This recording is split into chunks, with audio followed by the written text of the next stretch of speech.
I have always been grateful to live and be of a place with so many intertwined cycles of life. Our ancestors set the rhythm of our very culture to these natural cycles, and in many ways our people continue to do this to this day.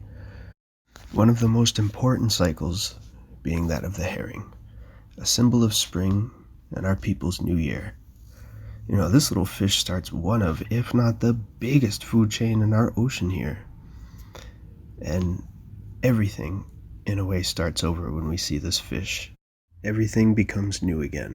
In pre-colonial and colonial era, our ancestors would move everybody, elders, children, and their whole lives to the water to get this fish and be closer to this fish and use it for fertilizing their fields for their corn and vegetables so that their children and grandchildren could also grow their corn and their vegetables there.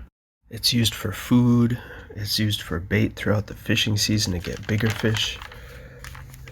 And of course, we've been smoking it and drying it for a very long time.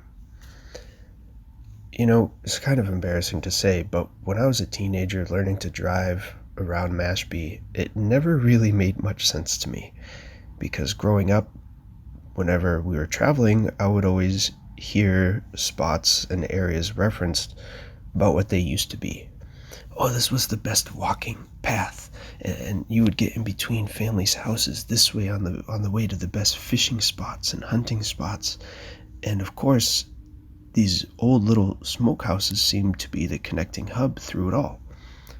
Over the years, this stuck with me, and at any chance, I would ask anyone who was older than me about the old smokehouses. I didn't really see them anymore. And I was always receiving very fond memories of similar cycles and rhythms of life, of, people fishing and gathering at these old smokehouses. And everybody knew where they were. By smell alone, you could find them, no GPS needed.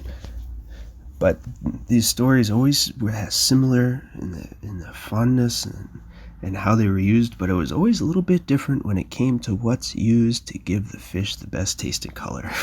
Each family had their own.